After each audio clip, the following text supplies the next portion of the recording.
Ráno sa muž zobudí po strašnej opici, hrozne ho bolí hlava, za pohár vody by dal poklad a zo včerajšieho večera si vôbec na nič nespomína, zašmatra vedľa seba na posteli rukou a manželky nikde. Otvorí oči a na poduške lístok. Za chvíľu prídem, miláčik, milujem ťa.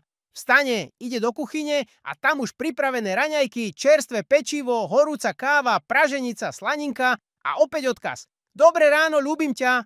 Nechápavo pokrúti hlavou, ale stále si nemôže spomenúť. Vbehne do obývačky a tam jeho syn. Tak sa pýta, čo sa tu včera stalo? Ale prišiel si domov napitý ako sviňa, ten monokel máš od stolíka, keď si prepadol cez prach dverí, potom si ovracal celú chodbu a nakoniec aj seba.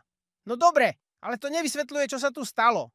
Nakoniec sa mama rozhodla, že ťa vezme do kúpeľne, aby si sa umyl a ty si pritom začal vykrikovať: Pozor, ruky preč, ženská, ja som šťastne ženatý.